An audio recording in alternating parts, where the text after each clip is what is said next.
I'm back in the car again. In relation to a video posted on Twitter or X, I'm going to talk, and it says, it comments on how certain men will have certain opinions of women, and it was a silly study, a sociology study. And I'm not going to go into why sociology isn't really research, but taking it at face value, the person who posted it said that men who are critical of women in the sociology study of playing computer games on a certain platform, people who criticize women were lower status. So, and it made me think, obviously it's not true, because if you look around you, the same dynamic of other things, like, the midwit meme where you have the low IQ person, high IQ person having the same opinions, and the ones in the middle conforming really hard just to keep their status because their status is precarious. So it's the same with women, it's the same with anything. Like, you have the ultra elite, the high IQ, rich people, they swear more often like the lower class people. So you have the two ends meeting. And it's the same with women. Men who are extremely good looking, men who are extremely rich, men who have unpenetrable status will not kowtow to women. They'll say what they think. They'll say exactly how people perceive women deep down. Like, in general, of course, not every, obviously, but you know what I mean. So Andrew Tate's status is, it's like, untouchable, really. And he will say whatever he wants. And in saying that, he gets more credit. But because he's got untouchable status, he's ugly. Like, he is so ugly. And untouchable amounts of money, or at least for the meantime, he can say what he wants about women and he'll get lots of women. Yeah. So it doesn't affect him. And you'll find that about extremely attractive men as well. They'll have the option of saying what they want because it won't really affect them. You might get some. And so the lower status men, if they're ugly, low money, like low prospects with women, they have nothing to lose. So both sides of the spectrum have nothing to lose. So they will tell the truth. They will say what they think about women.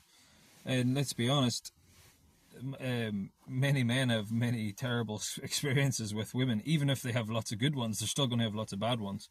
And they're going to have a generalization, like they're going to have a theory of women, like, especially nowadays with feminism stuff.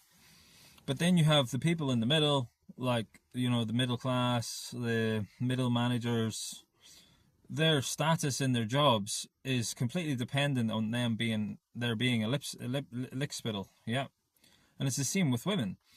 Men who are in the middle of the park, who depend on social proof, who depend on money, who depend on, like, really grooming themselves, making themselves look good.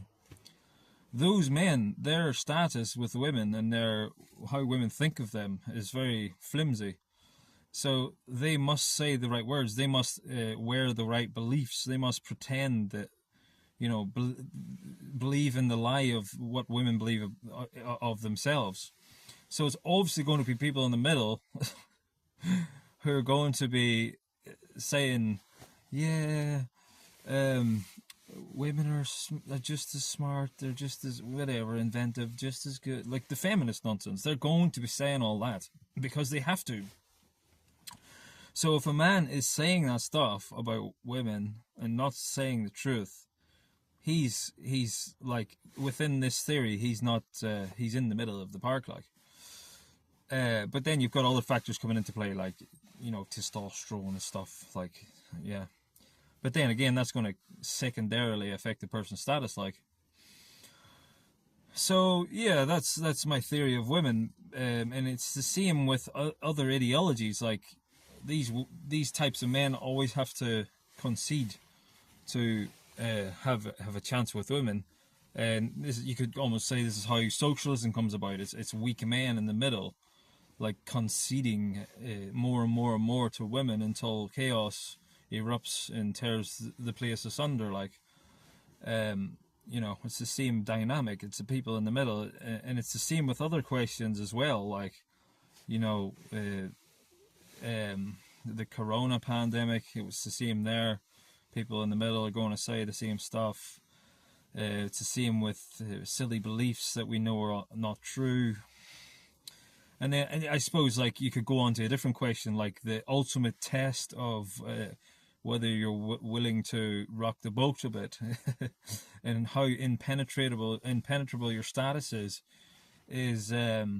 you know, the euphemism people. The euphemism people, well, there's two types of euphemism people. There's the rich, powerful euphemism people, and there's the not so powerful euphemism people. But the rich and powerful euphemism people, how much you're willing to say about them as a group is even more of a test than how much you're willing to say about the opposite sex. Like, you know, you really have to have a force field around your status and power to say what you want about them.